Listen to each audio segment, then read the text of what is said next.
Be ready. 5 seconds.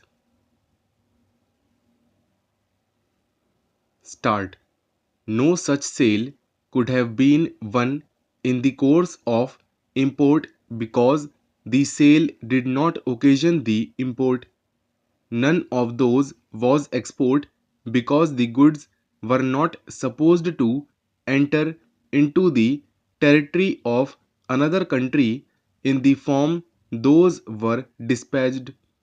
The analogy of sales from duty free shops was irrelevant, for it always remains on the other side customs frontier, and so the risk is transferred before crossing the frontier. Thus there was no gainsay that sales of goods to masters of ships were sales in the state and were taxable. The dealer was asked to pay tax on such sales and revise the return for the years yet to be assessed. The assessing authority was requested to revise, if necessary, assessments not impugned. The appellate and revisional authorities were requested to treat the tax payable on such sale as admitted one. Feeling aggrieved, the appellants resorted to revision before the tribunal, which came to be rejected following the decision of the tribunal passed on the same date in case of the companion appeal. The appellant carried the matter by way of a writ petition being number 6 of 2007 before the High Court, which came to be dismissed by the High Court, upholding the decision of the authority which had held that the sales in question would be amenable to sales tax under the 1994 Act. The thrust of the argument of the appellants in these appeals is that the process of import was not complete at the time of sale of the goods in question to the foreign going ship, and the transaction of sale was in the course of import, for which reason it was not amenable to sales tax, and in fact the state would have no authority to levy such tax. To buttress this submission, reliance was placed on Article 286 of the Constitution of India, providing for restrictions as to imposition of tax on the sale or purchase of goods, and on Section 5 of the CST Act, in particular subsection 2 thereof, to contend that the sales in question shall be deemed to have taken place in the course of import of goods in the territory of India. Reliance was placed on the Constitution Bench decision of this court in J.V. Gokal and Corporation Limited versus Assistant Collector of Sales Tax.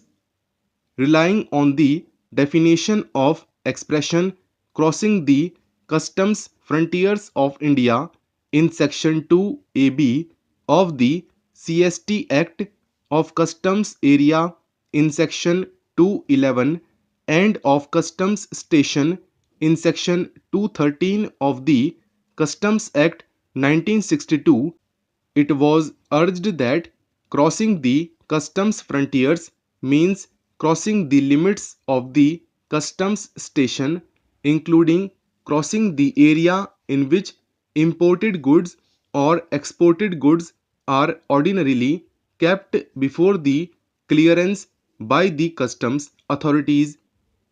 Reliance was also placed on the decision in Minerals and Metals Trading Corporation of India Limited versus Sales Tax Officer and others, which has had occasion to construe Section 5 of the CST Act.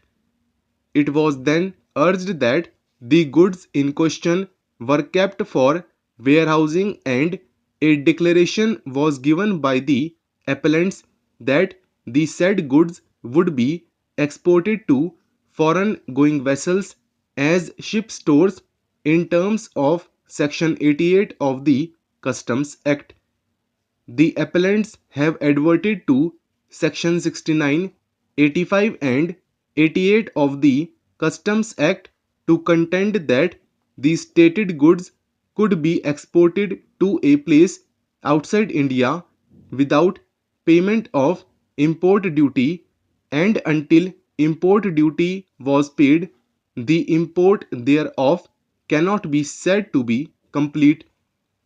Reliance was then placed on the decision in Indian Tourist Development Corporation Limited versus Assistant Commissioner of Commercial Taxes, which according to the appellants applied on all fours, as even in that case the goods were kept in the bonded warehouses and then supplied to duty free shops, which transaction has been extricated from the applicability of sales tax payable to the state on the ground that the goods had not crossed the customs frontiers and the sale was deemed to have taken place in the course of import of goods into the territory of India. According to the appellants, the finding recorded by the authorities below, which commended to the High Court, was completely in the teeth of the aforesaid decision. The appellants have distinguished the decision in Madras Marine on the premise that in that case the goods were intended for re-export only, and in that context it was held that there was a necessity of a destination in a foreign country.